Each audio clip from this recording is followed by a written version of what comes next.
Sunnahfollowers, protectors of the Sunnah, Sunnahfollowers, protectors of the Sunnah.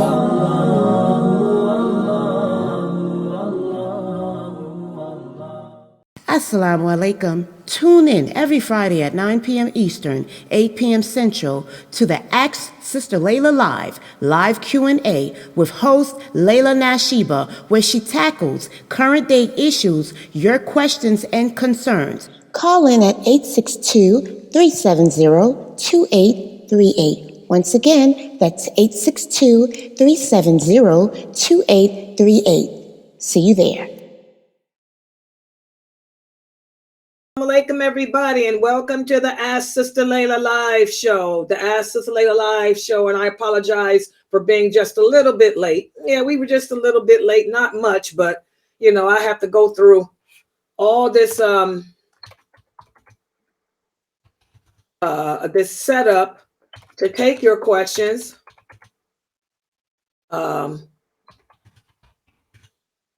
And I'm putting a little thing here too, so y'all can see. Inshallah, you can see at the bottom of the screen the call-in number for those. You know, some people here like to call in their questions because they want to be anonymous. So if you were one of those people like to call in your question, that's the number 862-370-2838. That's also the number you can use for WhatsApp too. So you can either dial in, you know, call in using that number, and inshallah we have inshallah we have operators standing by. I have Sister Mayleon, inshallah, standing by to take your calls. She's one of my operators, and also her sister Sahara, inshallah, should be standing by too, or Muna, you know. So just if you have a question and you want to just call it in to be anonymous or whatnot, dial the number. And even if the line is busy, we'll have your number recorded and we can call you right back, inshallah. So let's see who all is here for tonight. So far, I'm going to check. Okay, Sister Sakina's here, mashallah. And make sure that I'm streaming. Let me do this. Tweet. Okay, there we are. We're streaming simultaneously on DLive. We're streaming simultaneously on Twitch, on Trovo, on Facebook, YouTube, and Twitter, and also LinkedIn. You can join us on any of those platforms: DLive, Twitch, Trovo, Facebook, YouTube, Rumble, also Rumble. We're also streaming live on Odyssey, Twitter, and LinkedIn. So any questions you have, you can type them on any of those platforms, and inshallah, I should be able to see you. If for some reason I can't see your question, join the Zoom room. And you guys know how to join the Zoom room. Just go to www.sunnahfollowers.net, click on join, and it'll bring you right in the room. You can use the mic. A lot of people would like to come and use the mic to ask their questions, so you can do that too, you know. And before we kick off, let me just speak about briefly. Everybody know what's going on. As I was telling you guys Monday, Allah knows best, but this could be the beginning of what could possibly lead to the end. Remember, we're talking about how the next of the greater signs of the last hour is the war against Islam. This is when those 80 countries, as the prophet said, 80 different flags. Those are 80 countries. That's the United Nations, will end up declaring war against all Muslim countries. That's the war against Islam. Okay, so this could be the beginning of the end of that. Who knows? Allah knows best. But even if it is, there's nothing you can do to stop it, because the Prophet sallallahu alaihi wasallam detailed it to us what would happen. And this is the time to work on your Iman. This is the time to work on strengthening your faith, because only the strong will survive. For those of you Muslims who have been taking Islam for granted. This is a bad thing. You know, it's time to now start taking Islam seriously. Start practicing this deen, because only the strong will survive. And a lot of people ask me, what can we do for our brothers and sisters over there in Palestine? And I tell you guys, the power of supplication. As Dr. Ibrahim Jamali says, dua is the weapon of mass construction. Make dua, asking Allah, you know, to make it easy for those believers over there and to give them the strength and the ability to handle and accept their qadr. And also, I want to do a little shout out. We were just speaking here in the website about one of my people here who left America and is over there living, Brother Zaman. Brother Zaman, if you're watching me, if you can hear me, Brother Zaman, assalamu alaikum wa rahmatullahi wa barakatuhu. Brother Zaman, I think this might be the time for you to come back to America. Bring your daughters and your wife back to America, you know, so that way it'll be a little bit safer for them. So if Brother Zaman, who was one of the people that helped me establish this website, he helped me establish it in the late 90s and early 2000s. And Brother Zaman, he was the one who carried this website. I didn't have to pay no money, didn't have to ask for donations, because Brother Zaman paid all the expenses of this website all those years until he moved back to Palestine. Brother Zaman, come back. If you can hear me, if you see this, it's time to come back to America and bring your daughters and your grandkids or whatever you have, because it's just not safe. And I have a feeling, Brother Zaman, I got a feeling that this is the beginning. Okay? So get back here. And we keep you in our supplications, Brother Zaman. I make dua for you all the time, Brother Zaman, and your family. Get back here. Okay? All right. So, subhanAllah, this is not the time for Muslims to lose balance.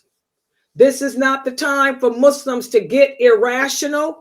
This is not the time for Muslims to get emotional. This is the time that we use our logic. We put wala wal bara together, allegiance together, and we maintain our dignity. We maintain our humility and our balance. Okay? This is not the time to act the way Fox News. By the way, beware. I'm a journalist. Take it from me. Beware of Fox News. Fox News is known for sensationalizing everything. They're known for lying. They're known for trying to stir up emotions and because they hate Muslims. They hate Islam. Y'all need to turn off Fox TV. Don't listen to nothing on the news here in America, because these people are trying to just geek it up. Okay? Don't fall for the crap they say. Don't fall for their crap. And also CNN. Yeah, CNN and Fox News, don't fall for none of their garbage. They are into sensationalizing. They're into the hatred against Islam. Ain't nobody got time for them and their crooked ways. This is the time to not give in to them. They want to incite emotions. They want to incite anger. They want Muslims to go and transgress the limits and blow something up. They want Muslims here in America to transgress the limits and become barbaric as they want people to think we are. Don't give them that. Again, how did the Prophet Sallallahu Alaihi Wasallam and his companions handle their wars, their trials? They handled everything with dignity, humility, and balance, and they never transgressed the limits of Allah. So do not allow the unbelievers to try to push you, Muslims in other parts of the world, to transgress the limits of Allah, to become the barbaric animals that they're lying and trying to make the public think we are. As I told you guys, dawah is not from the tongue. Dawah, true dawah, is from your actions, your behavior, how we stand together in solidarity. We stand in solidarity. When you go out the house and you see another Muslim in the grocery store, I want you to yell out, Assalamu alaikum. And they say, wa alaikum salam, solidarity. And then that's how we handle this. We show that we are in solidarity and we can support our brothers and sisters without transgressing Allah's limits. Make sure that when you leave the house, you look nice, dignified. Don't look like a terrorist, like they want you to look. The media wants you to look like and act like terrorists. They want you to become something that you're not. I'm a Muslim, proud. I'm going to handle myself out the doors with dignity. I'm going to be polite. You know, I'm going to be well behaved, well mannered. But when I see another Muslim walking, Assalamu alaikum, my sister. We're all in solidarity. That's el-wala. Okay? Remember that. Everything that you guys are learning in my class at 6 o'clock, this is the time to put it all into action. Okay? All right. So the questions that you guys may have, put them on the screen. Y'all can start typing your questions. And also I have a Sister Omar here supposed to be coming in with questions from the Muslims in Niger. And tell the sisters in Niger to remain resolute too, to show that solidarity by us becoming more united and staying within the guidance of Islam and not transgressing Allah's limits to appease the unbelievers like they want us to do. Okay, let me see. My phone is clicking. So let me see what questions I'm getting. Hold on here. Wait a minute. Okay, hold on. Wait a minute. I got two phones here. I'm getting beeps. Yeah, y'all can type your questions while I look at this phone. I don't want to miss the people on this phone too. Whoa, I can't read this. Oh my God. Let's see what this is, guys. A voice message? Who left a voice message? 272767. I would appreciate. Thank you. What's this? Oh, hold on. Let me hear this. Assalamu alaikum, Sister Laila. You don't know me. I'm calling from Charlotte. I've been listening to you over 2 years. And I have questions. Okay, I remember. That's an older call. Okay, well, who's this one? Assalamu alaikum, Sister Laila. My name is Haja Miriam. This the same sister? If you can please call me back. I need to have a chat with you. It's concerned one of my children. And okay, hold on. Okay, I think she might be personal. I'll call her back a little later. Okay, any other questions? I think this sister has a personal. Wow. Who is, okay, here's some more people. Okay, here's a question here. Let me read this one. Oh my God. Oh, so this WhatsApp, you guys, look at all these questions on WhatsApp. Okay, let me look. That other sister, remind me, guys, to call her back. That other sister, remind me to call her back after class. I think she's personal. Okay, let's see.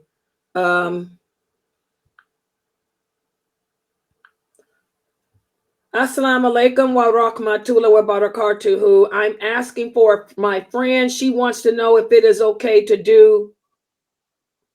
I answered that one. Hypnotic meditation. Okay, that's the old one. I did. How do you delete the old ones?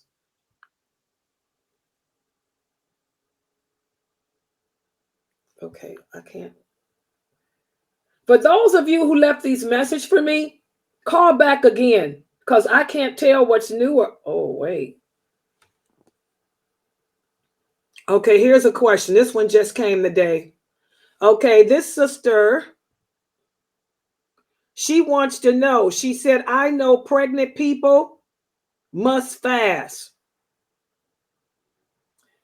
But she wants to know, what are the appropriate reasons to break your fast if pregnant? Would nausea and morning sickness be a reason to break your fast and pay the ransom? Of course, guys, when a woman is pregnant, but this is during the month of Ramadan. If a woman is pregnant and can't fast because she's pregnant and she's having sickness, then yes, she pays the ransom. And you don't have to make those days up. Okay?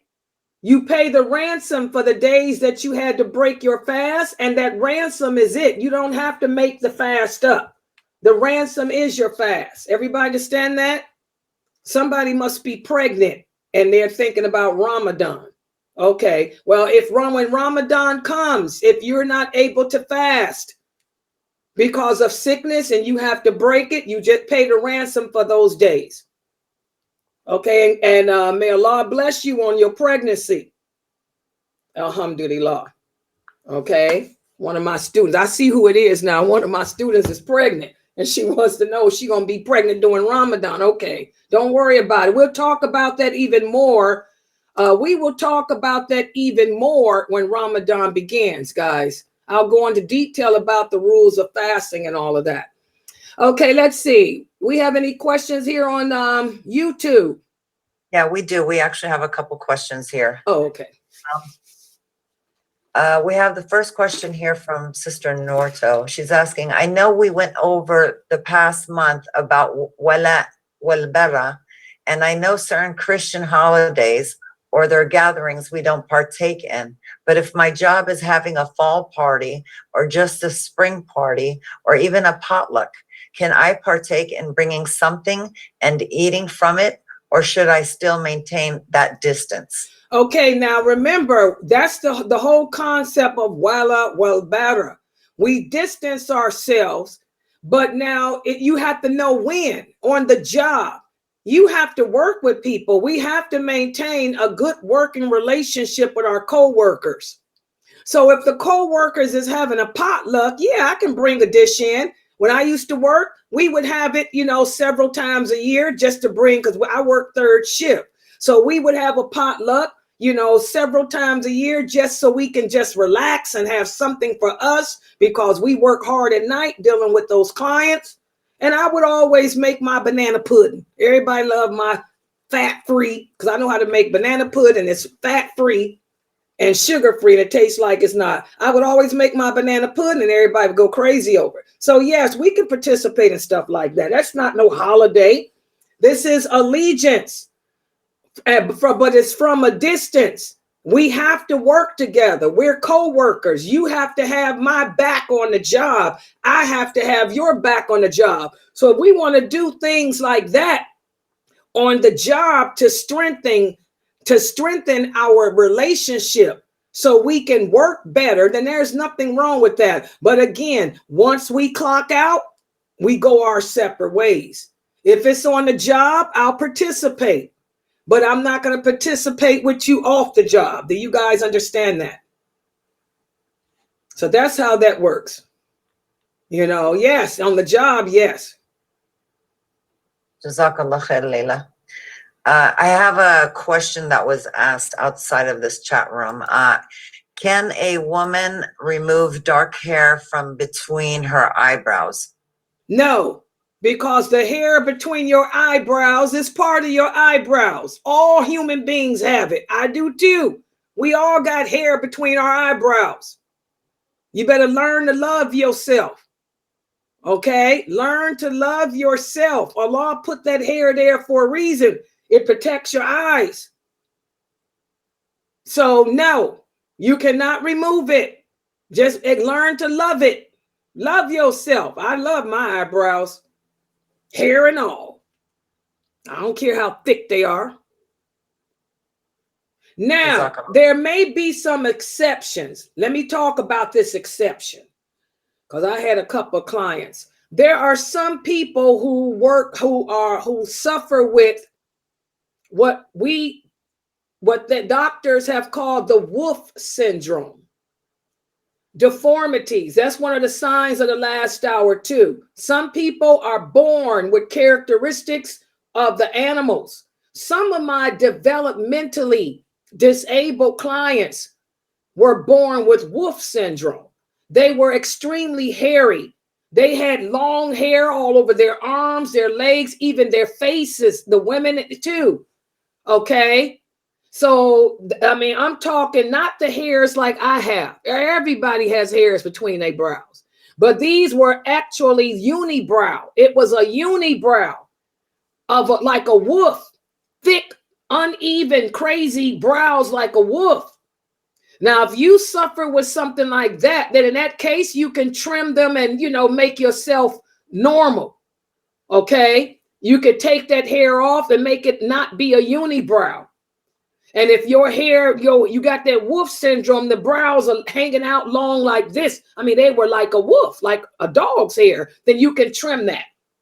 But that's the exception. But 9 times out of 10, you don't have the wolf syndrome. 9 times out of 10, you don't love yourself. 9 times out of 10, you trying to look like Cardi B. Tell Cardi B to take a hike. Okay? Love yourself. Second part to that question is, well, can you, they've seen women use like highlight the eyebrow or highlight hair off from their face. There's nothing wrong with dyeing your hair. Period. Dot. The Prophet sallallahu alaihi wasallam said we can dye our hair. So if you want to dye your hair, there's nothing wrong with that, and that's hair. Some women get gray eyebrows. What do? They dye it. You want to walk around with gray eyebrows? You can dye them back to the color that they were, as long as they weren't black. Okay? So dyeing your hair is not a sin. Okay? But removing your eyebrows is a sin. You have the curse of Allah on you. Like I said, unless you have something like wolf syndrome or you got a unibrow. So if you got a unibrow that goes all the way across and you look like a freak, then that's different. Okay, do you understand, sister? Jazakallah khair. Yeah. Next question. This is from Aya. Is calling the Azan in a newborn's ear at birth Sunnah or innovation? This is a Sunnah. Okay, this is a Sunnah. It's not an obligation. It's a Sunnah, though. Highly recommended, but it's not a innovation and it's not an obligation. It's something that the companions would do. Okay, but it's not an obligation, nor is it an innovation. Okay. Jazakallah khair. Next question. If men work 5 times a day and can't go to the mosque for the 5 prayers to pray because he works till late, like 11 p.m., is that a valid excuse? Yeah, if a man can't get off his job, then that's different. There's always exceptions to every rule. But what that man needs to do is, Allah may excuse you, but Allah doesn't excuse you permanently. He may just excuse you temporarily. So if the man is working late and can't get to the mosque, he needs to try to get off that schedule. He needs to try to get the seniority or whatever he needs, where he can make his schedule, where he can at least get to the mosque to pray Isha. At least get to the mosque to pray Fajr. He can go pray Fajr before he leave for work, And remember, we can't hide things from Allah. We can't trick Allah. We can deceive ourselves, but Allah knows what's in our heart.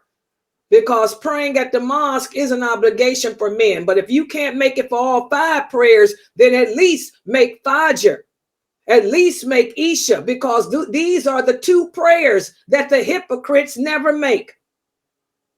So tell your husband that he should at least get to the mosque for Fajr and for Isha, if he can. Okay? You understand? Okay. Next question. Can you put black Kohl on your eyebrows? The Prophet sallallahu alaihi wasallam told us, do not dye. You can dye your hair any color other than black. Well, how do y'all think the Prophet and the companions used to dye their hair? They didn't just use henna. This is a misconception. A lot of people think that henna was the only thing that the Arabs used. Don't you know they use other plants and stuff, Kohl and stuff too? No, don't use Kohl for your eyebrows if it's black. You can use brown Kohl. You can use dark brown Kohl, but don't use black Kohl. Y'all get that? We cannot dye our hair black, any color but black. And the eyebrows is part of the hair. So stay away from black. And henna is not the only dye the companions used. They used all kind of stuff. Henna is the only one that you heard about. Okay? You can use any type of dye. Lady Clairol. Okay? But don't use black. Okay? Use dark brown. Because my eyebrows are black. Alhamdulillah, I don't have to dye them because they're not gray or nothing. But if my eyebrows ever turned gray, I would use dark brown. Because I don't want to be one of those women with gray eyebrows. I think that is so horrible looking. Thank God I don't have that. But some women I've seen got gray eyebrows. I'm like, girl, you better put you some daggone, they got eyebrow stuff now. It comes in different colors. I'm like, why don't you get you some dark brown eyebrows thing and put on? Yeah. Yeah, alhamdulillah. Just no black, dark brown, no black. Jazakallah khair, Laila. I don't have any questions. I don't know if the other platforms, if there's any. Okay, yeah, I'm reading something now from Twitch. I just I banned a person off of Twitch just a few minutes ago. Y'all couldn't see that person, thank God. And now I'm looking at the other people's stuff on that they type in. Okay, yes. Okay, this brother is asking about the prayer. He said when he's praying with his little sister, can she stand next to him? And that's a sweet little question. To answer your question, the Prophet sallallahu alaihi wasallam, when he would align the people up to pray, the men would stand in the front, the young boys behind them, and then the women behind them. So you want to train the girls in your family, to pray the way the Prophet sallallahu alaihi wasallam prayed too. So have your sister stand behind you because you're the leader. So you stand in front and have your little sister stand behind you, okay? Subhanallah. All right, great, very good question. We have a question. Is it time to consider boycotting products such as Starbucks, Pepsi, McDonald's, and popular makeup brands that are manufactured in Israel as a means of enjoying good and forbidding evil? Now, this is an innovation, okay? Boycotting has nothing to do with forbidding, enjoining good or forbidding evil. The Prophet sallallahu alaihi wasallam lived in Medina. And who were the people of Medina? Medina was ran by Jews. He lived amongst the Jews in Medina. The Jews lived with the Arabs for centuries in Medina. Whenever the Prophet sallallahu alaihi wasallam fought the Jews, he never boycotted them. In fact, when the Prophet died, he died owing a Jew money for his armor. boycotting, this is something that Muslims today have done. And I'm going to tell you about boycotting. When you boycott, you're not hurting Israel. You're hurting you. That's why the prophet didn't do that type of stuff. Why would you do something that's going to hurt you? If it were true, which is not true, if it were true that Israel, for example, owns Starbucks, where does Israel get the money from? The money don't come from you. It don't come from me. It comes from every country. The country leaders buy hundreds of thousands of those products. And they pay them. And then they sell them here for the people in their countries. So if you boycott Starbucks, you hurting you. Israel still will receive its money from whatever country it is. So we have to learn how it works. And this is what the Prophet Sallallahu Alaihi Wasallam said about us. He told the companions, he said, the time will come when our nation will become people will become deluded. He said, we don't have the intelligence that the Jews have. We don't have the intelligence that the Christians have. We're an illiterate nation. Okay? And this is another one of the reasons why he said the Christians will always have an upper hand on us. He said, we're emotional. When hardships happen, we get emotional and we harm ourselves rather than using our intelligence like the Christians do and like the Jews do. Okay, so this is another example of how uneducated Muslims are. When you boycott anything, you're only hurting yourself. That means you're going without cheese. You're starving your family of milk. You're starving your family of shoes and underwear. You're not hurting Israel. You're not hurting nobody but yourself and your children. We need to learn how to handle things the way the Prophet Sallallahu Alaihi Wasallam did and his companions. Okay? They never did any of that nonsense. How did the Prophet handle war times? With dignity and balance and humility. He would call upon Allah for help. He would make dua for the believers. And he would ask the believers to make dua for themselves, because you're not hurting anyone but yourself with this type of nonsensical stuff. And by the way, I enjoy my Starbucks every day. Alhamdulillah. Everything good comes from Allah. And everything bad comes from Allah too. So why hurt yourself? Make dua for the people in Palestine. And in the meantime, work on yourself, learning your religion, not being the ignorant ones that the Prophet talked about, who are so ignorant. They don't know the religion. They don't understand anything, but they're emotional. They run off emotions. We got to change that. Okay? You have to change that. Yeah. So no, I wouldn't boycott anything. Boycotting doesn't do nothing. Make dua. Ask Allah to give the believers the strength to handle whatever their qadr is. Because you can't stop the qadr anyway. This is going to happen. The Prophet said the war against Islam will happen. Ain't nothing you can do to stop it. He didn't say boycott. Boycott ain't helping nobody.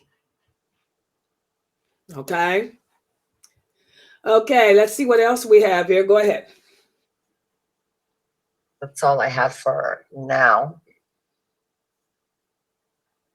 Yeah, alhamdulillah. Yes, brother. The brother here saying, please make dua for us. We are under attack by Israel and Gaza, Palestine. We have no water, no electricity. We need everything to support us. Yes, alhamdulillah. May Allah make it easy for you all. Okay. Yeah, we have to think about it, guys. You know, this is nothing that the prophet didn't tell us was going to happen. You know it's going to happen. This may not be it. It may be, but it may be not. But that time is going to happen. And the prophet said only the strong will survive. When it happens, the companions asked him, how should we behave when this war happens? If we're living at that time, what should we do? He said, fortify yourself with Islam. Fortify yourself with knowledge and understanding of this deen, because only those will be able to survive. Your faith, your belief in Allah, your practice of this religion is what will cause you to survive. We just went over that hadith the other day. So what you can do is work on developing your understanding of this religion and developing balance. Okay? Because it's going to come to you too. It's not just going to be Palestine. The prophet said that war will be all over the earth. There will be no place on this earth that will not experience it. So work on learning your religion the correct way and make dua for everyone and for yourself. Okay. I just add to that, Laila? Yes, go ahead. About the products, I just came from Palestine, and anytime we went grocery shopping, more than half of their products, are Israeli owned. So there's no boycotting over there, or we wouldn't eat. All the food has Israeli writing, Jewish writing on the products. All the food, all the products, all the bottled water, everything over there. So, you know, we don't, you know, if we boycotted the food and stuff over there, I mean, that's what they're buying. They're buying everything Israeli. They're buying everything from all the Jewish products.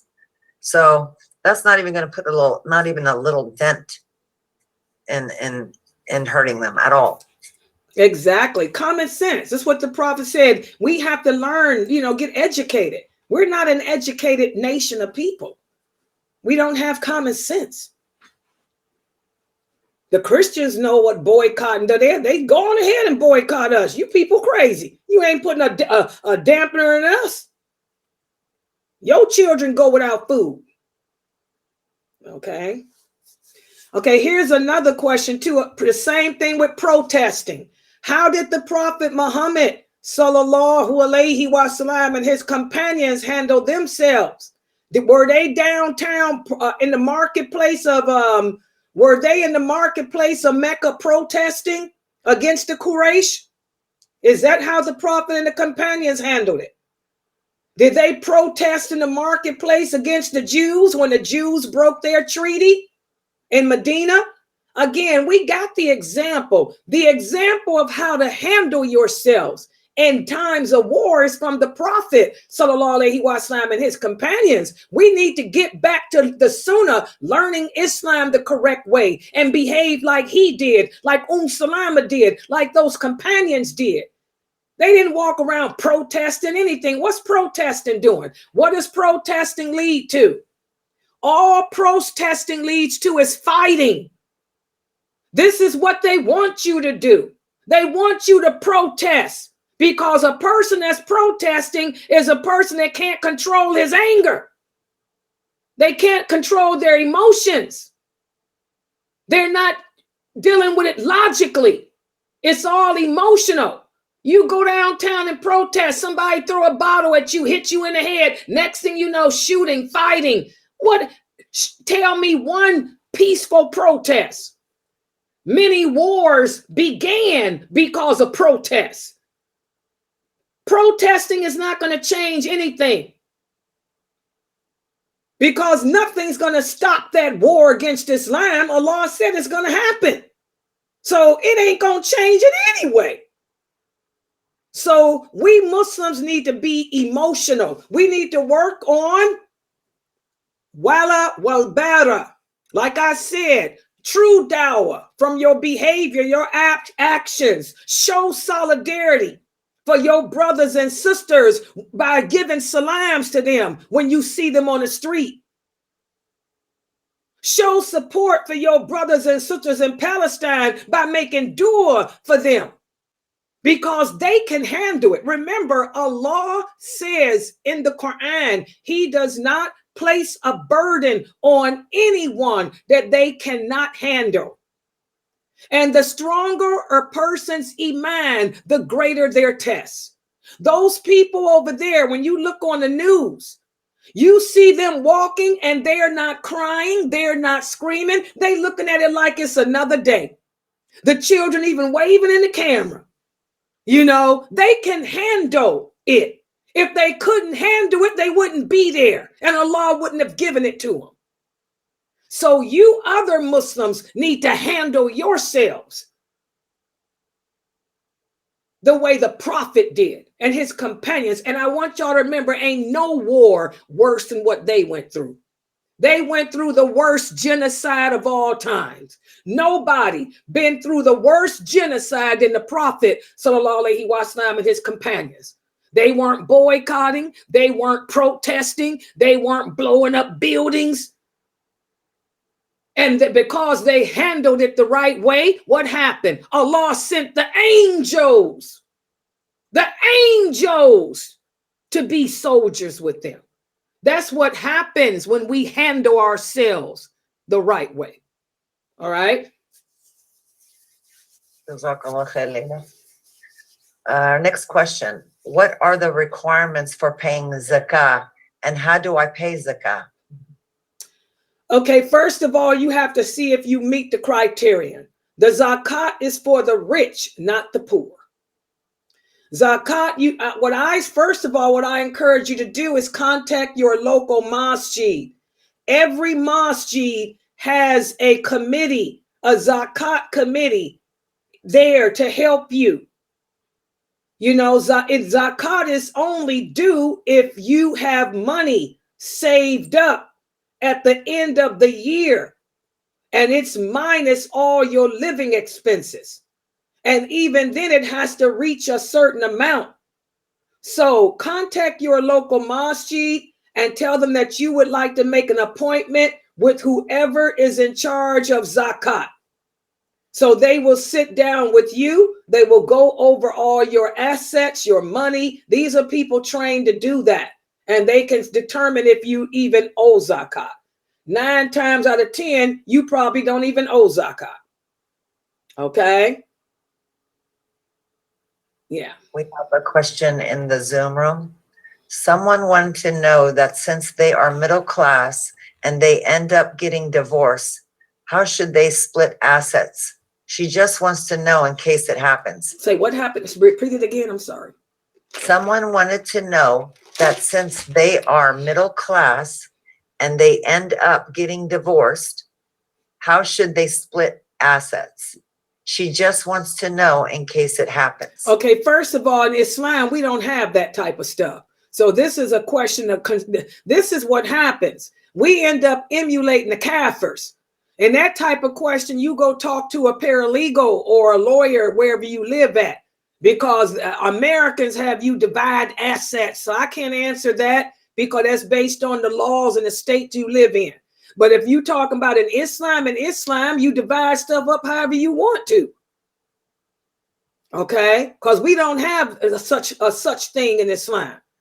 Okay, so you know, that's something that you and your husband can agree upon. If we get divorced, you can do. I'll let you have this, and I'll let you have that. That's something that you and him decide. But if you live asking me from a legal aspect, you got to contact a lawyer or a paralegal, because every state in America has its own laws about that stuff. But if you and your husband want to work that out, y'all can work that out. But I wouldn't be thinking about divorce. You just got married. Think about your marriage. Why are you thinking about divorce?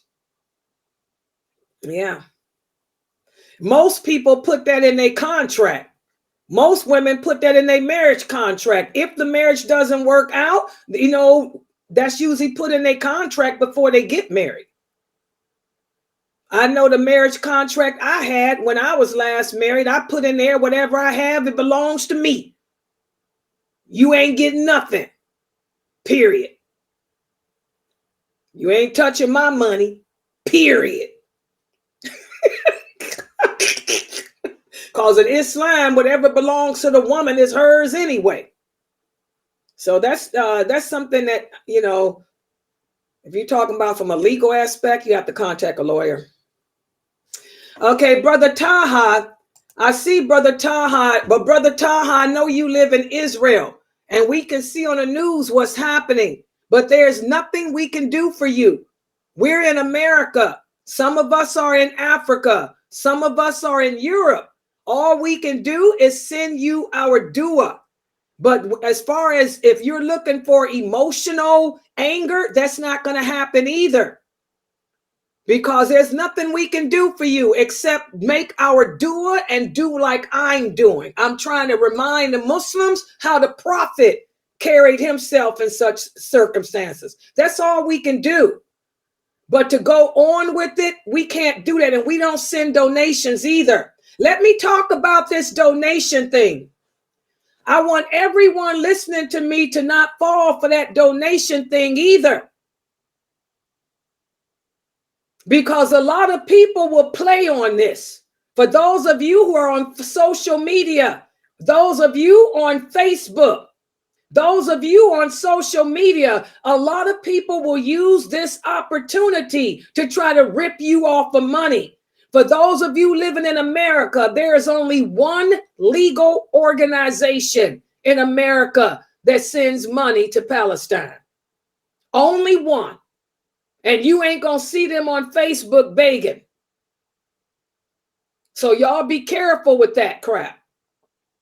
All right? Nothing we can do for you, Taha, except what we're doing. Making dua, showing solidarity, and reminding the Muslims to behave the way the Prophet sallallahu alaihi wasallam behaved. And we're not sending no personal money to anybody through Zelle. We're not doing that. And this is something I want you guys to be careful of. A lot of people will take advantage of you during these times. We don't do that. We're not sending no money to you personally. You don't even live in when you moved back. How we know you there and who? That ain't our problem. Don't fall for that, y'all. Okay. All right. Yeah, Brother Merard, help her. Brother Merard said that's his sister. What makes her think she owes Zakat? Brother Merard, how old is she? She don't owe no Zakat.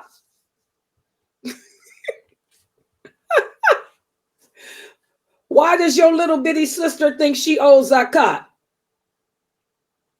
Isn't she still under the care of your father?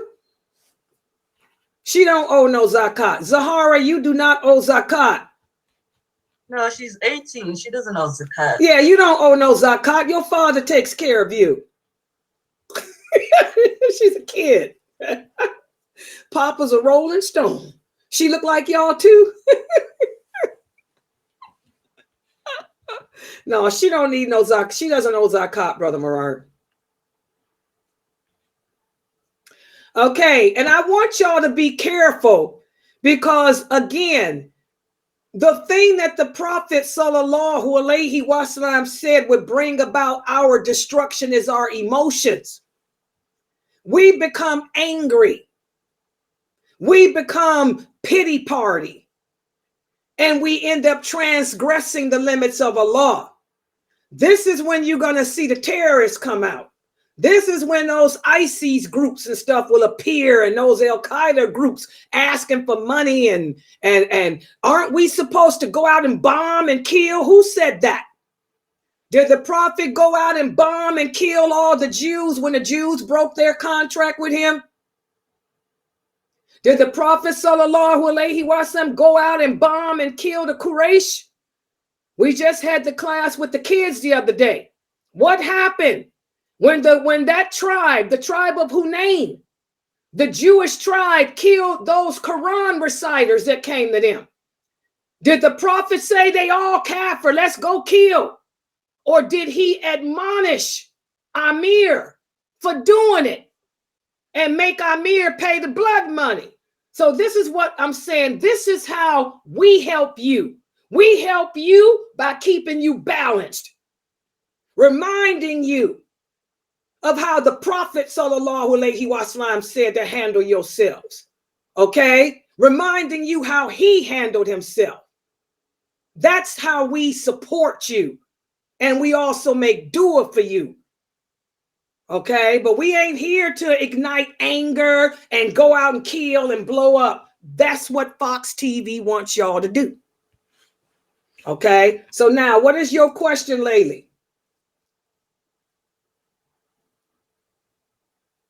What is this question that you typed? You said it's the Muslim obligation to defend the Muslim brothers when they persecute by hypocrites. I want you to give me the evidence. Sister Laila, I want you to bring me an incident, because ain't nobody went through more wars than the Prophet Muhammad and his companions. Give me an incident where the Prophet said it's our obligation to go out and kill people because a Muslim's been killed. I just gave you what happened when the Hunayn people did what they did, and Amir el-As killed those two men. The Prophet made him play blood money. So again, you're gonna have to take your emotionalism, Laila.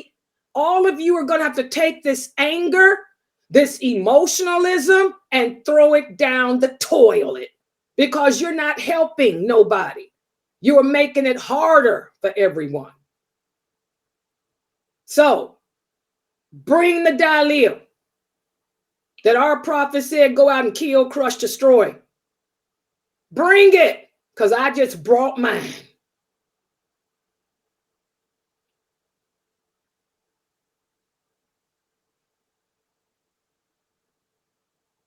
Okay? Any other questions? Go ahead. That's all I have so far. Yeah, we got to take all that anger and throw that crap out the door. The Prophet Muhammad taught us how to handle ourselves. He went through war his whole duration. All his prophethood was spent fighting. His whole prophethood was nothing but war, war, war. So show me. Bring the dalil that he said because somebody got killed, we all supposed to go and take revenge, kill, crush, destroy. That's terrorism. That's terrorists. That's what the terrorists do. Like I told y'all, be careful. This is where you're going to find those terrorist groups inciting you to get emotional and transgress. Sister Laila, what person living on planet Earth doesn't know that that's what they want? Do you think that there's some human being on Earth that doesn't know that the Palestinians have been fighting since before Moses for the promised land?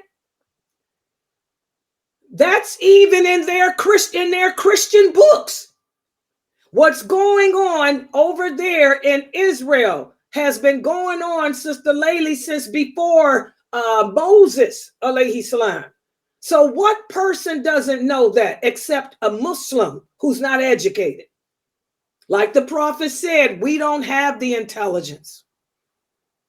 Look at us. Who doesn't know? Everybody know the Palestinians been fighting for land. Everybody know that the Palestinians don't understand that the land belongs to Allah.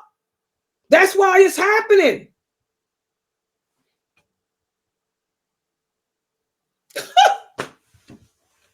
Take your emotions, Laila, and shove it. Go make dua. You're not helping nobody in Palestine. You're only supporting the Taliban. You're only supporting Al-Qaeda. You're only supporting those groups. You're not helping nobody in Palestine. All right. Okay, I think we got some more questions here. Well, Sister Isho removed the question because it was incomplete. Oh, there it goes. A sister wants to know, I started spotting in between my period due to the birth control. It starts in the middle of the day, and then a couple of hours later, I'm all clean. No spotting till the next day. Sometimes I go a day or two with no spotting. What do I do in the case when it comes to performing my prayers? You can't pray when you're on your period. I keep telling you women this. The period is not determined by the amount of days in which you bleed. The menses is determined by the color of the blood. If you see black, brown, red, pink, or yellow coming out of your vagina, you're on your period. And as Aisha radiallahu anha said, you don't pray until you stick a tissue up there and it comes out clean, not the spotting. You take a tissue and stick it up in there. And if it comes out clean, then you're done. You sisters cannot pray on your periods. Okay, the period is not determined by the amount of days. That's contrary to what these brothers tell you. I know that some of you belong to some different madhabs. Some of those madhabs say that, but we don't follow nobody but the Prophet Muhammad sallallahu alaihi wasallam. And this hadith is authentic. It's in Sahih Bukhari. He said the woman's menses is determined by the color of the blood, not the number of days. And until you stick a tissue up and it comes out white, you don't pray. Okay? So tell her don't pray until it's done. Yes. Some things can cause periods. A change, stress can cause your period. A woman's cycle changes all the time. So birth control can make it happen. Also stress can make it happen. Also fasting. When you fast, it changes. So like the prophet said, look at the color of the blood. If it's those colors, then you don't pray. It ain't got nothing to do with the amount of days. Okay? Yeah. Brother Ahmad has asked, Sister Laila, can my mother use body lotion she used to keep skin healthy? Yes, there's nothing in Islam that mentions anything about body lotion. Yes. Everything that Allah has not mentioned is lawful. Yes. Nothing's haram about lotion. Yes. Sister, do you know majority of slave ships during slavery in the USA were owned by Jews living in the South? This place was removed from American history. Yeah, and what are we learning about El Wala Wal Bara?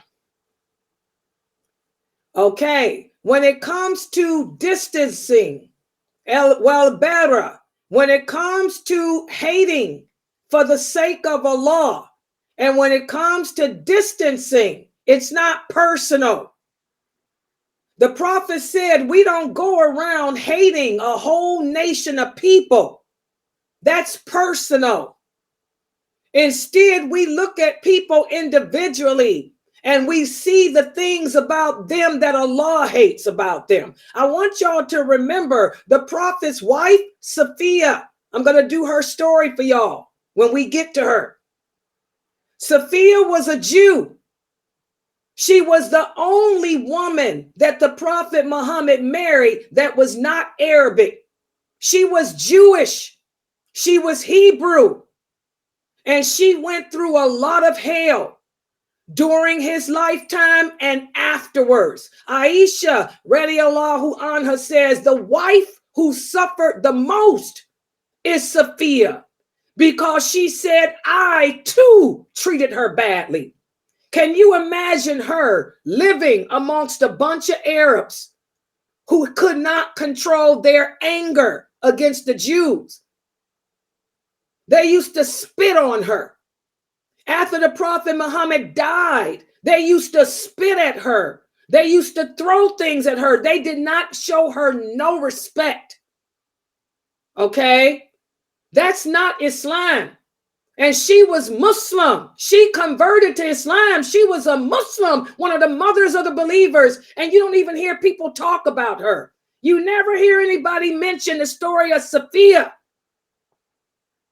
Okay? We have to take that hatred, that anger, and channel it somewhere else. That's what my whole series on Al-Wala wal-Bara is about.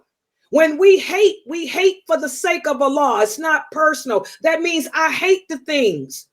I hate what Israel's doing right now. I hate those Jews that are over there actively participating. But where I live at, there's a strong Jewish community here where I live. The Jews here where I live work with the Muslims all the time. They get along good. I'm not going to go and say I hate them. They're not engaged in that. And those people are nice. They even give me discounts when I go to get my meat. I love kosher meat because it's clean. When I walk in a Jewish store, oh, Laila Nasheeba, what you want? You love lamb, you love goat. I give you half price. How's your knees doing? You know, I'm teaching y'all wella well better. Y'all got to take that anger and that emotional crap and toss it down the toilet, because you're going to end up transgressing the limits of Allah. And whenever we transgress the limits of Allah, Allah sends his punishment. You won't have no angels helping you. You on your own.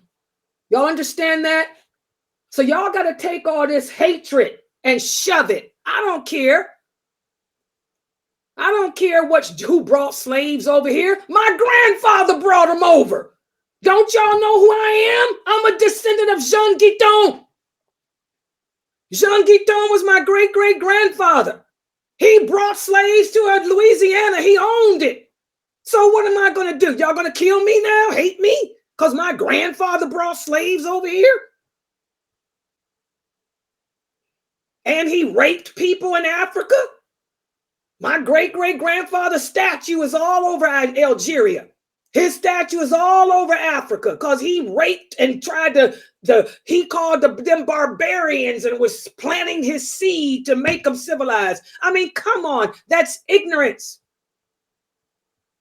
And this is what the Prophet Muhammad pulled us away from when he told the Arabs, stop holding these stupid grudges. Okay, and learn to love for the sake of Allah and hate for the sake of Allah. Take that personal crap and shove it. Because all that personal crap does is cause you to transgress. Allah is about justice. Allah hates oppression. Allah loves justice. We're not going to allow what they're doing over there to cause us to become unjust here. And we end up doing what Fox News wants you to do. Go blow up somebody. Go kill an innocent civilian. So they can make war at all of us. Y'all better start thinking. Yeah, so what?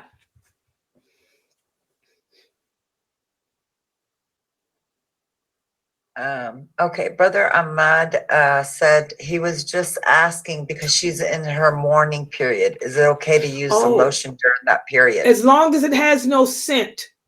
As long as it has no scent on it. Because remember, if a woman is mourning, she can't wear no perfume at all. She can't wear no jewelry at all. She can't wear no makeup at all. She can't even wear a hijab like this. No decorations. This is when we wear dark colors. Atiyah, she said, we never wore dark colors. We, the female companions, we never wore black. We never wore dark colors unless we were mourning. And in that case, we wore no makeup. We wore no jewelry. We wore no perfume. We didn't even put on a clothing with designs. We wore the most shabbiest clothing we had in our period of mourning. Okay, so, and that hadith is authentic. That hadith is Sahih al-Bukhari. So, yeah, long as it doesn't have a scent to it, she can wear, for her skin, but no perfume. So get the unscented lotion. Yeah. There's another question on that similar.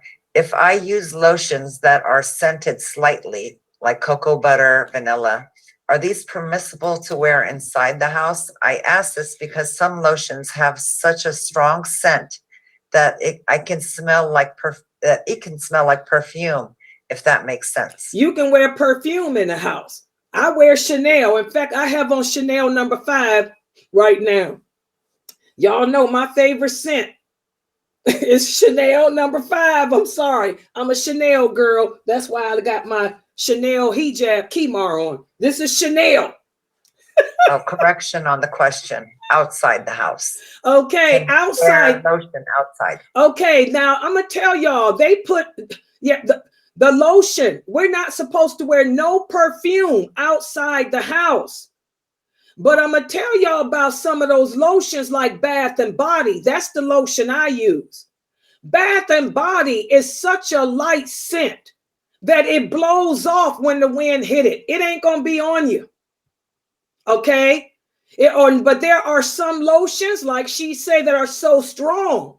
If you're wearing the kind of lotion that has perfume in it, those last maybe, and it'll tell you, it lasts 2 hours, 3 hours. Bath and Body lotion is really shea butter and all that crap in it to make your skin nice, and it blows off, girl. That ain't nobody gonna smell that on you unless they up in your face. Okay? But there are other lotions that tell you they have perfume in it. Perfume lasts for hours and everybody can smell it. I wear Bath and Body all the time. Nobody even know I got it on. At least I ain't never had nobody tell me they smell it. Yeah. Next question. Is it permissible to get your tubes tied? We talked about this in our series on the lawful and the unlawful, birth control. Okay, birth control is lawful in Islam as long as it doesn't cause sterility and as long as both parties agree to it. However, some women have medical issues. For example, some women, after having a C-section, they'll tell you that you can only have 3 children. After the 3rd child, if you have another C-section, the chances of you dying go up a whole lot. So the doctors will suggest to you that you tie your tubes to prevent you from dying in your pregnancy. In that case, if the doctor recommends it for a medical reason, which is your life, then yes, you can tie your tubes. But if you're just tying your tubes because you just want to make sure you never get pregnant, no, that's haram. You can use birth control pills or IUD or whatever else they got. They got so much birth control stuff out there. None of that stuff works 100% anyway. But they got so much out there. As long as it doesn't cause sterility or as long as it's not permanent. So if your doctor suggests you tie your tubes because you can die if you get pregnant, yes, you do it. But just because you don't want no more kids, no. No. The Prophet sallallahu alaihi wasallam allowed birth control because he said if Allah decrees for a child to be, it's going to be whether you use that pill or not. And how many people have got pregnant with the pill? I got my hand up. The one kid I got, I was on the pill. I still don't know how that happened. I still can't figure out how I had that one kid I got because he was on Hajj and I was on the pill. So I don't know how I got pregnant. I really don't. Latifa, you remember? I remember I called Latifa. I said, Tifa, I'm pregnant. How did that happen? He's not here. He's on Hajj. And I'm on the pill. She said, Allah said be, and it became. Yeah. So long as it doesn't cause sterility, yes. Yeah, brother HK, I know I'm the wrong people to come to preach hatred. I'm not here as a daya. It's my job as a daya to remind you guys what Allah says. It's my job as a daya to remind you what the prophet said. It's my job as a daya to tell you, give you examples from the prophet sallallahu alaihi wasallam and his companions as how to handle yourself. But as far as trying to get me to promote hatred so y'all can go out and make up an excuse to blow up and kill innocent Jews or innocent people, that ain't coming here with Laila Nasheeba. I ain't one of them. I'm not a Kharijite. I'm just a woman of the Sunnah. That's it. We have to be balanced. We know what people did. Who ain't did bad? How many bad things have you done? How many bad people have your race did? Our allegiance is to Allah, the Prophet, and the Muslims, and we're balanced. We're about justice. Okay? And we handle ourselves the way Allah commands. I'm not here to advocate sending money to people. And I'm not here to advocate go out and kill somebody. Wrong channel. Yeah. Any other questions? Is Umar here with her questions? Forgot about Umar here. I don't, Where's she at? Is she in there? Omar here. Where's your questions? You got them?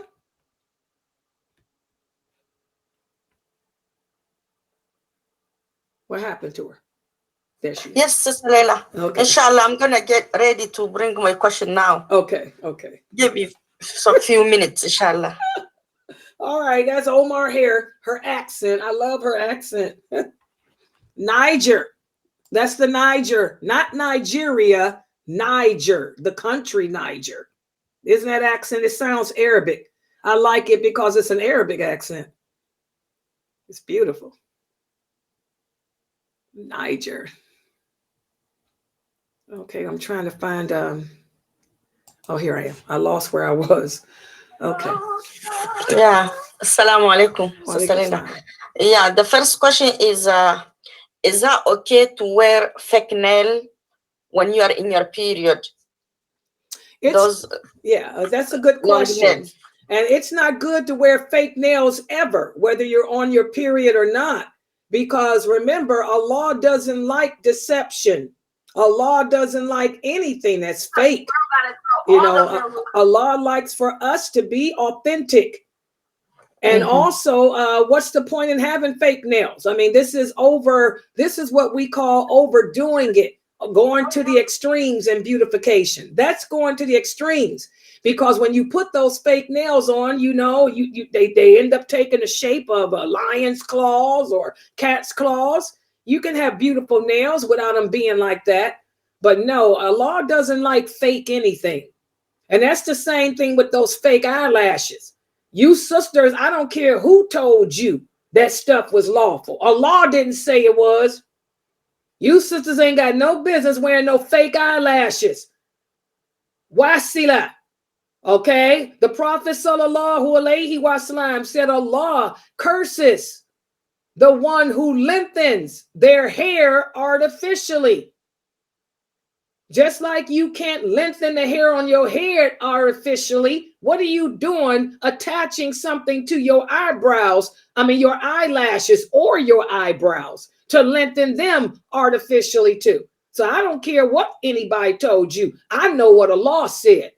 And I know what the Prophet said, and only Allah has the authority to make things haram. And Allah says it clearly, it's haram. We cannot attach, you know, anything that's going to lengthen the hair on our body. And that's what those fake eyelashes are doing. You are lengthening them. It's haram. You sisters need to stop cursing yourselves. And the same with the fake nails. Allah doesn't like deception.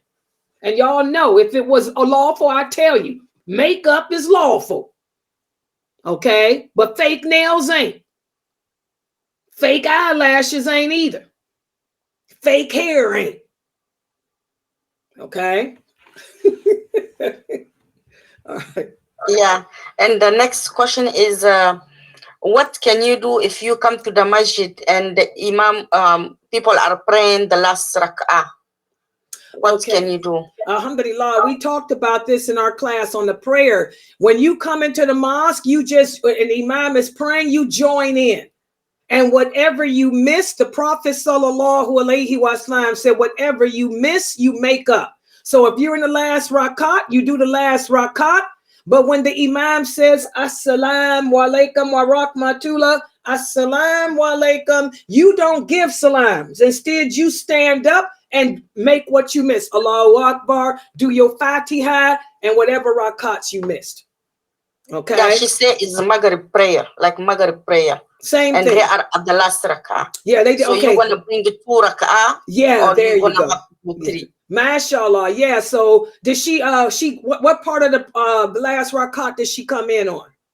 The last. She said is the last rak'ah and is Maghrib prayer. Okay. Was she bowing or was she standing up with the stand up? Okay. She found them in standing. Okay, good. Well, all she got to do is the first 2 rakats. Because if you get the Fatiha, then that's the Fatiha. If she joined during the Fatiha, she caught that rakat. Yeah. Okay. So tell her just when he gives assalamu alaikum, she stand up and do 2 rakats and then give salams when she does that last one. Yeah. Okay. Mashallah. Inshallah. I'm gonna go read the other question and then come translate it. Inshallah. Yeah, I like those type of questions about the prayer because again, we want Allah to answer our supplications. We have to have our prayers together. We have to make our prayers and stuff, guys. Yeah. Did that brother HK left? Brother HK, did you leave? I'm sorry, I just can't sit here and provoke hatred and anger. We already know how everything is run by the Jews. The prophet said it would be that way. The Prophet sallallahu alaihi wasallam told us the Jews have been dealing with interest since the beginning of time. That's all the Jews ever cared about is money. That's why they got the curse of Allah on them, because they killed the prophets that came to them and sold their religion for money. So we already know that the Jews are in control of everything. You guys are not telling us nothing that we don't already know. So what? That still does not justify you transgressing the limits of Allah. Okay? Just like our prophet didn't transgress the limits with them. He lived with them, dealt with them more than you have. Okay? Was married to one. Okay? Sister Laila, I have another question.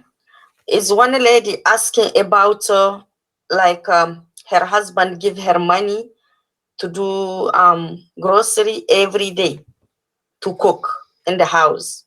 So like every day he give her money, and that money, whatever she do her grocery for that day, the rest of the money she keep it for herself. She didn't return it back to him. If she spend that money for herself, is that haram? That money for her, is that haram for her or is it halal? No, that's hers. What belongs to him belongs to her too. Yeah, that's her money is hers. His money belongs to both of them. She bought the food, and if she wanted to keep the change as a tip for herself, and he ain't complaining about it, he hasn't complained about it, has he? No, she didn't talk about that. Okay, she just says sometimes if like he don't have money or he didn't give her, she even spend her own money. Oh, she take it. Yeah, she can do that. Yeah. Remember and now sometimes if he give her his own to do the grocery, she did the leftover, she keep it. So she's asking if she keep it, did she make sense or is halal for her to keep it? This is what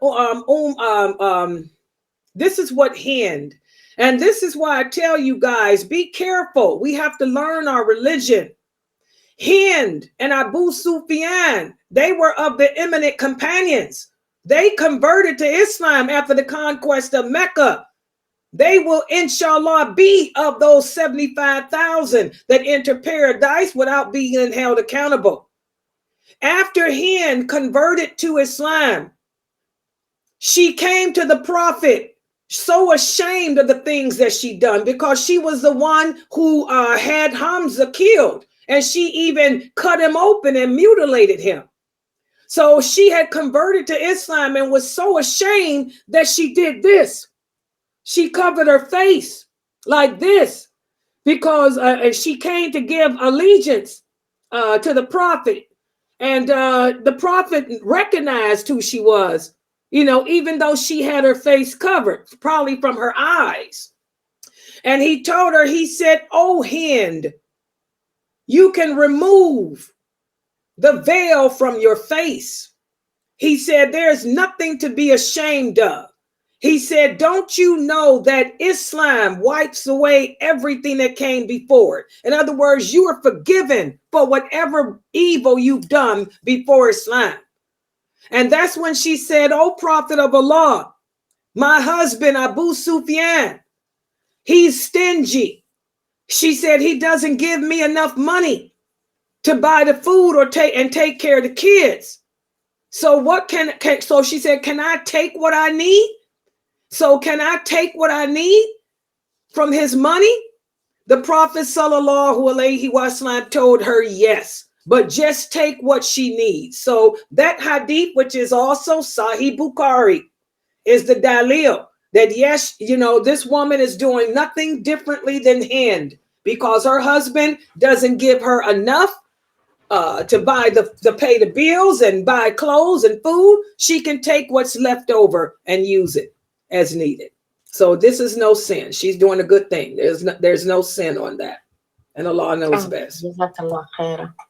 I'm looking for another question, inshallah. Yeah.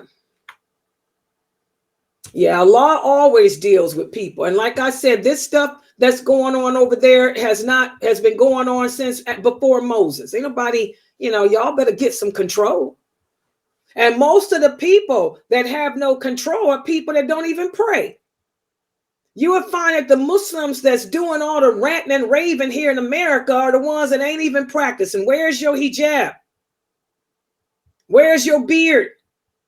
You don't even go to the mosque to pray. You don't even know how to pronounce the Fatiha. Do you know how many Muslims don't know the Tashahhud? But you're ranting and raving about kill, crush, destroy the Jews. You look at the people protesting on TV. How many of those people protesting have hijabs on, guys? Y'all know I'm speaking the truth. How many of those Muslims protesting are covered the way Allah said to be dressed? How many of the men got beards? Okay, those are the ones you see with all this emotionalism. The ruwaybida. The ruwaybida. The Prophet sallallahu alaihi wasallam said, who are the ruwaybida? They are the ones that got all this mouth. They're the ones that do all the talking. They dip their mouth, their nose in all the politics of the world. They in everybody's business. The ruwaybida, inciting people. And these people are so lowly, they don't know the basics. Ask them what the pillars of the prayer are. They can't tell you. Ask them how to pray. They don't know. Ask them the rules of Menses. They don't know.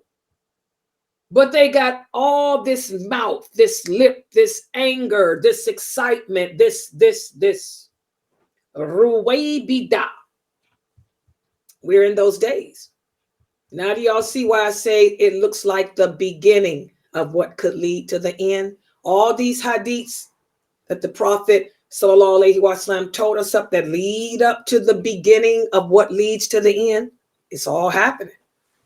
Ruwaybida. Homosexuality, adultery, fornication, the Sunnah abandoned, the fatwa people. Islam, the Sunnah replaced, the Hadith replaced with fatwas online. Y'all see all this?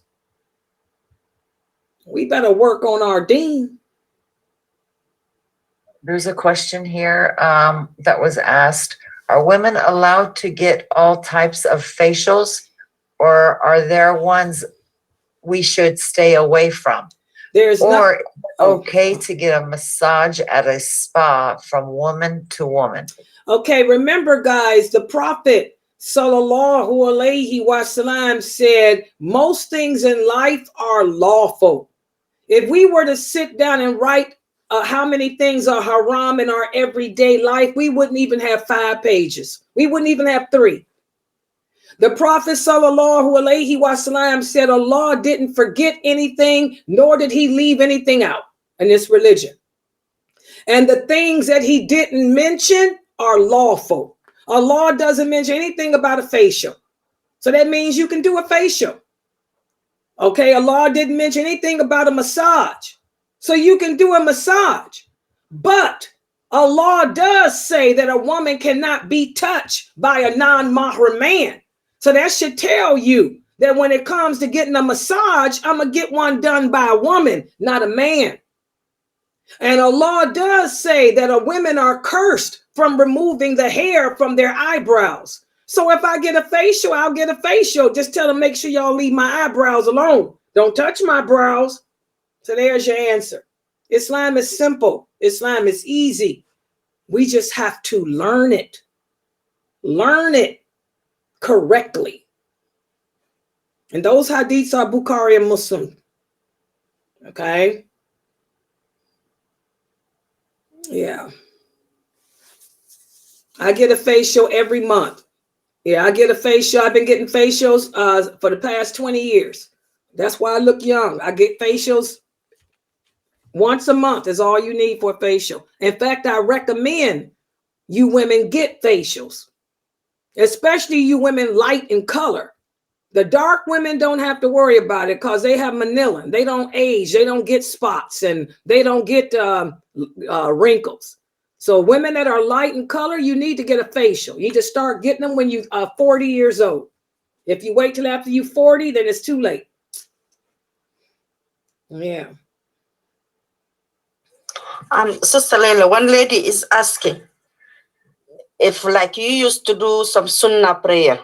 So when you miss it, do you have to make it up? Okay, do you have to make it up? No, because the Sunnah prayers are simply that, voluntary prayers. Allah is not going to ask us or hold us accountable for the voluntary prayers. In fact, what he'll do is any deficiencies in our obligatory prayers, he will take from the voluntary, but he's not holding us accountable for praying or not praying the voluntary prayers. Okay, in fact, if it's your regular routine, say for example, you make the witr prayer every night. One night you happen to fall asleep and you woke up too late to make it. You can even make it up, after the Fajr, okay? But do you have to? No, Allah does not hold us accountable for praying the voluntary prayers at all. You ain't got to never pray. He's not going to hold you accountable for them at all. Jazakallah khaira. And there is another question about prayer. When you are in your period, like the period starts, and then like after Maghrib, the period starts. So before Isha, when you finish your period, do you have to make up the Isha prayer? No, that's a good question too. Allah doesn't hold us accountable for what we were not here to do. Okay, if her period started before Isha, she doesn't have to pray Isha because she couldn't pray it anyway because her period came. But if she did not make Maghrib, she'd have to make up Maghrib. But if she prayed Maghrib, she's good. She ain't got to do nothing. But say, for example, Maghrib came in and she didn't pray it. She was sitting on the internet like I'm doing teaching or something. Then she gets up to go pray and realize, it's here. Then she has to make that prayer up after her Menses is over. Yeah. Okay, Jazakallah khair. That hadith is in Muwatta and Muslim. Yeah. Alhamdulillah. Yeah. Yeah. So, the religion is easy. Allah told us how to handle ourselves in all situations, guys. Sickness, war, good times, bad times, Menses time, marriage time, divorce time. We just have to learn it correctly. Learn it from the proper sources and get all that emotionalism out of here. And I hope the other Daya, this is my words to the other Daya. I hope the other Daya out there are doing what I'm doing, you know, trying to keep the balance amongst the people. That's our job. You know, our job is to keep that balance and to remind them how the Prophet Sallallahu Alaihi Wasallam taught us to handle ourselves. And like I said, our heart is with those brothers and sisters over there. But I want y'all to understand those are the strongest Muslims on earth right now. Allah sends the greatest calamities to those who are strongest in faith. A person came to the Prophet and Sallallahu Alaihi Wasallam and said, "O Prophet of Allah, who is tested the most?" He said, "The prophets are tested more than anyone else." They said, "Then who's tested the most after them?" He said, "Those strongest in faith." So what's going on in the world right now is worse there than anywhere else. So that means you got people stronger. Some of the strongest Muslims on earth are right over there in Palestine. And you don't see them on here begging for money, do y'all? The people that you see begging for money are people that said, what that brother say? "I'm not in Palestine, I'm somewhere else." Yeah, you ain't even over there. That's why I said, get up out of here with that crap. You ain't gonna rip nobody off. Those brothers and sisters are so strong in their Iman. It's just another day. Like they say, another day for us to show our love for Allah, our allegiance to Him. Like they say, we'll die showing our love and allegiance for Allah. That's the strongest Iman. They ain't asking you for nothing. They are trusting in Allah, depending on Him to vindicate them, to protect them. And they know the qadr of Allah. They know what's going to happen. So they're prepared to handle it with dignity and balance. Those are the true believers. So you Muslims in the other parts of the world, y'all got to take y'all's weak behinds somewhere and sit down. You weak. I'm sorry. You weak. You can't even grab control of your emotions. You ain't doing no good to them people over there. They'll tell you, we don't need you. They'll even tell you, we don't even need your dua, because our dua, Allah accepts from us. They know that. Those are the strongest in faith right now. So you weak Muslims need to go crawl under a rock and learn your religion and sit down somewhere with your ignorance, your hatred, your anger, your mispractice of this deen, and learn from the pros. Learn from them brothers and sisters over there. They're the pros. Sit back, watch, learn. SubhanAllah. Yeah, any other questions? Go ahead. How long, when you have a potential to marry, that your dad give it a okay, do you recommend getting married? Is 5 months a good amount, or should I do it right away? As soon as possible. We don't play with that, because if the longer you put it off, the more you're going to fall into sin. Take it from me. I know that. I'm an older woman, lived and can tell you. And when you get married, when your family has approved of you to get married, you to get married ASAP. It ain't about playing. It ain't about holding it off, because the longer you wait, you're going to end up doing things that you're going to feel bad about. You're going to do things you shouldn't have done. You're going to end up phone sexing and maybe fornicating and all that other crazy stuff. That's like the Kafirs do. You know, we get married quick. There is no engagement in Islam. There is no boyfriend and girlfriend. We believe in marriage. If your father has approved the marriage, you get married today and start celebrating your life together. You know, you don't sit there. What are you waiting for? Shaitan? He wants you to wait. Remember, Shaitan is the one that pushes us to procrastinate. He's the one that pushes us to put off doing what's right so we can fall into sin. And you brothers out there, don't leave a woman hanging. If there's a woman that you supposed to be marrying, you marry her. What do you got her hanging around for? What is it? Get married. Subhanallah. Save your soul from the hellfire. Don't go near sins. Why put yourself in a situation where you're going to commit sin? Just get married. So there is no waiting period. The prophet didn't tell us to wait. He married people like this. I'm doing the story of the prophet's marriages. He got married quick. You don't see none of these women hanging around as a girlfriend or as a paramour, or they waiting 6 months.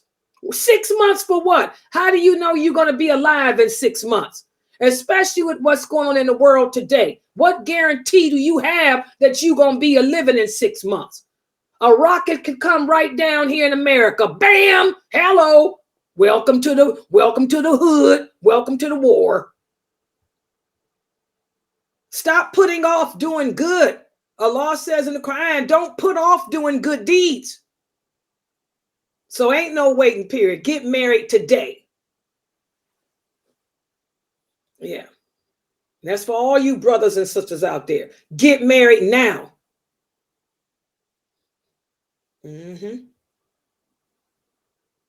Yeah. Look at the questions here. I'm trying to read it, brother. Wa alaikum salam. He's saying,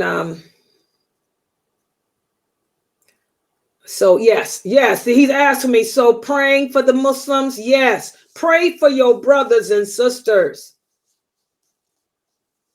The power of supplication, man. And they'll tell you, that's all. If you from over there, what would they say? How would the Palestinians tell you to help them? You're from there? Yeah, make dua. That's it. They actually don't ask for anything. When they ask the Hamas representative, what do you want from the people? He said, we don't want nothing. We don't want nothing from anyone. We don't want nothing from no one. Yeah, that's what I'm saying. So all this sensationalism that these Muslims are doing, like that brother that was here earlier, he's Palestinian, but he ain't even over there. Yeah. He ain't even living, he ain't been in Palestine. He in Europe, living the life of Riley. And like they'll say, he ain't even here. That's a turncoat. And he begging for money for who? For himself to help pay his bills in Europe? So he don't have to go back home and face the reality? I'm telling y'all, don't fall for that stuff.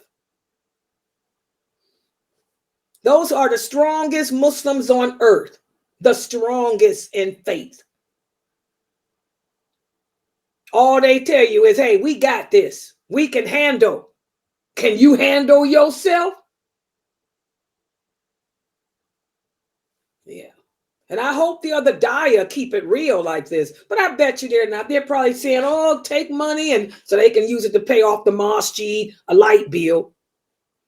And by the way, guys, just to let y'all know, please support this dawah effort. I meant to tell y'all, did I announce that we are $200 in a hole? For this website, please support us by clicking on that, that QR code. The best thing that you can do for the Muslims today is give them knowledge of Islam. The way this nation, this ummah is so messed up. This ummah don't know the basics about the deen.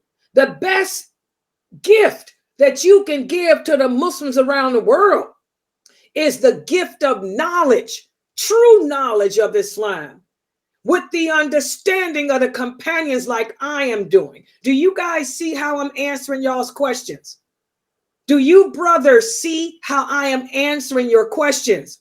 I am not giving you a fatwa. I am not telling you what Imam so-and-so said. I'm not quoting no sheikh. I'm quoting you what the prophet said. And I'm giving you examples from his life. That's the understanding of the prophet and his companions. This is what the Muslims need to hear. They need to hear answers like this that's based on Quran and the Hadith, not fatwas. not anger. So if you want to help the people in Palestine, you help them by educating the Muslims around the world of the truth, because how we react will determine how bad it's going to get for them, because Israel ain't going to let up off of them. So if you blow up a building, you transgress the limits, you go around killing up all Jews, all they're going to do is come down on them over there and kill up their children. So if you want to help them, guys, give support this website so I can continue to stream and get us out of the hole, because we $200 overdrawn because the programs I'm using. So please support us so that way I can continue to teach this religion every day. As long as them bombs ain't coming over here blowing up our internet, I can still come live on this internet and teach the true Islam with the understanding of those companions, and hopefully with this cut down that terrorism crap. This you see that brother left, the one that was in here begging for money for himself. You see he got up out of here. The other one that was preaching hatred against the Jews and kill them, he left too. The terrorists, that's how you deal with them. You got to hit them with the Quran and Sunnah. So please support this dawah, so I can continue to stream like this. And for the people in Zoom, I just want y'all to know we $200 overdrawn. I need some donations for real, man. Yeah, we pretty messed up. Fresno, I'm sorry. I sent $200. We were $400 overdrawn, Fresno.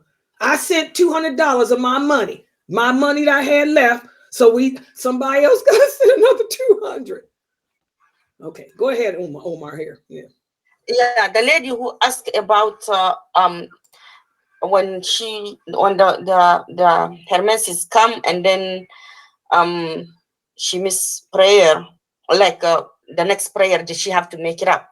She's asking, so after she do her bath after her menses, so that's the time that she's gonna make up that prayer that you say, like if she miss Maghrib, right.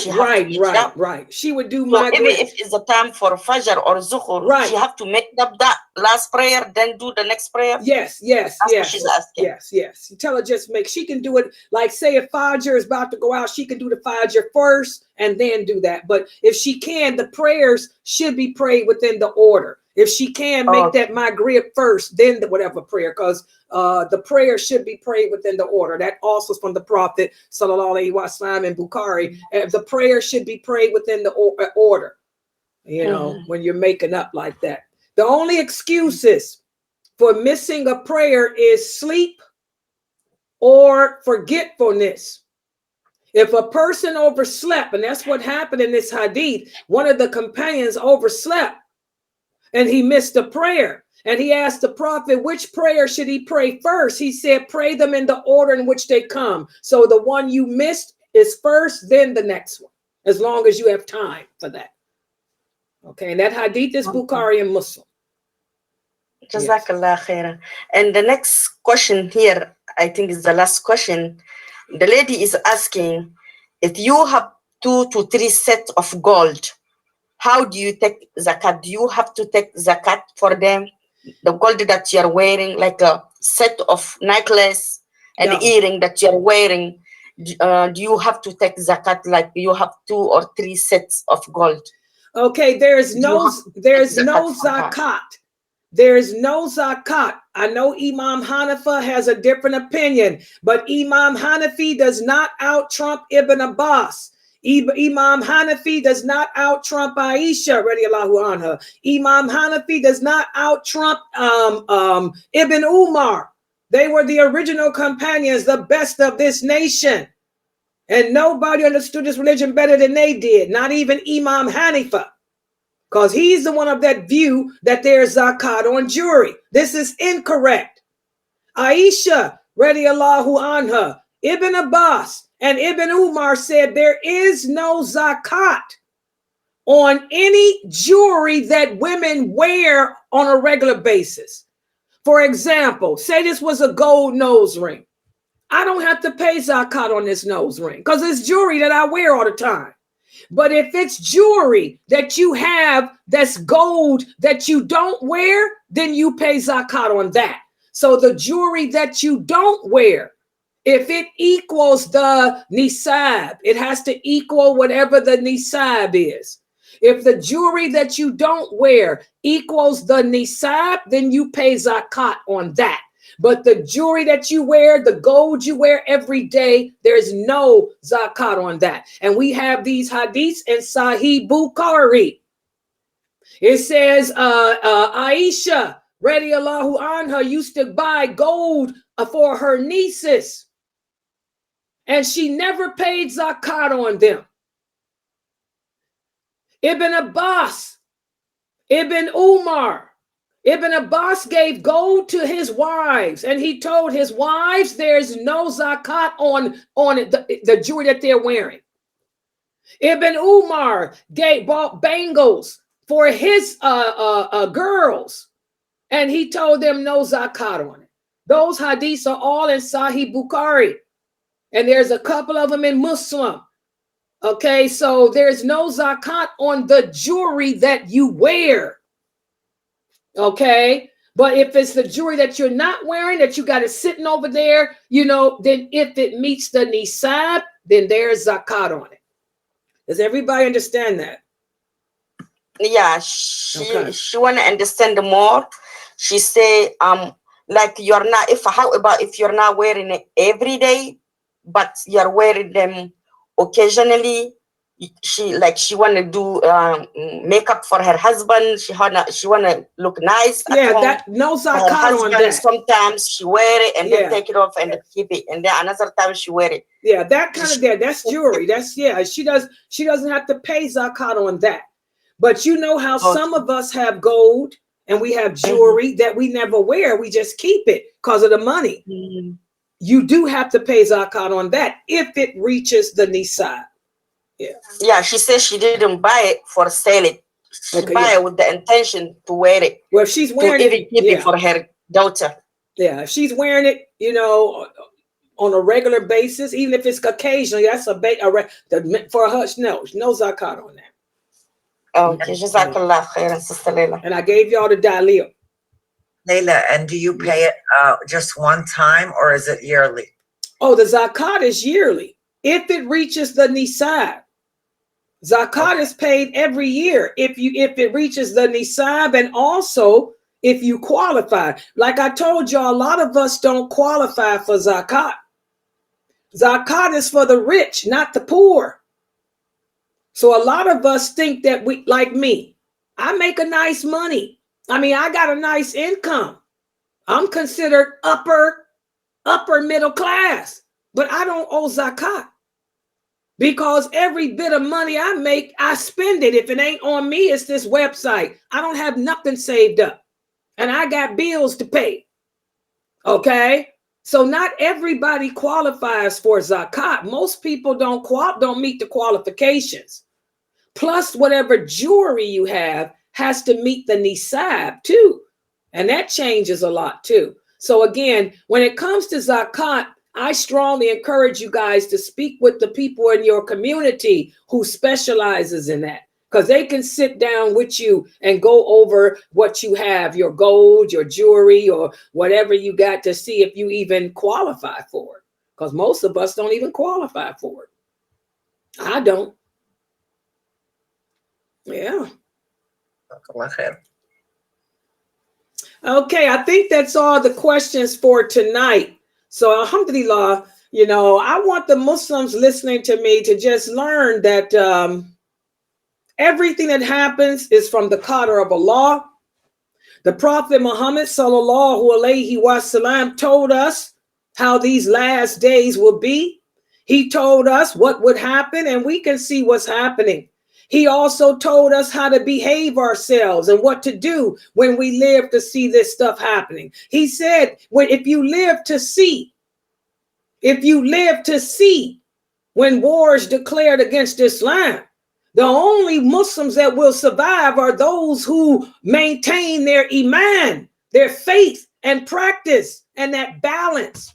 So y'all need to take that emotional stuff, you weaker Muslims, and toss it and learn this religion.